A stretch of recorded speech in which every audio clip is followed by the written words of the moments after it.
Perfect. And talking about legacy, I guess your book's your legacy. How did the book come about? Tell us about the book. Yeah, I got a number of books, but the main one is a book called Get the Life You Love and Live It. And in the book, I talk a lot about giving and receiving and doing things for others, and it always comes back to the Get the Life You Love is a rewritten version of my very first book, which is called Get a Life. I changed the title and rewrote it because Get a Life was too much in the face for a lot of people.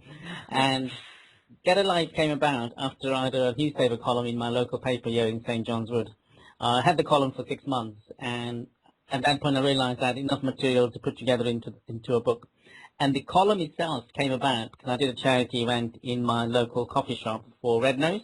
Yeah. And as a result, I got a lot of coverage in my local paper, and I raised £800 by just standing around outside the coffee shop for Red Nose Day with a red wig and just collecting money from passers-by, and it's £800 by the end of the day. Wow. And I wrote to I called the newspaper editor thanking him for the publicity they'd given me because they featured me in the paper 2 weeks running. And I offered to do something back for them. I said, look, how about if I just write you a column at no charge for your newspaper? And they agreed. And my column ran for 1 year. So every week I was writing a different aspect about coaching and how to improve your life. And those articles became my first book, which then became my second book, which is Get the Life You Love. So really it was an example of doing something for others and much more coming back.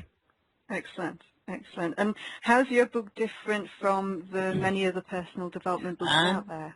To be honest with you, there are literally thousands of books out there similar to mine, and the only difference I would say mine is that it's about two things really. It's a workbook, and I prefer to call it a playbook actually, in the sense that it's not just a reading book.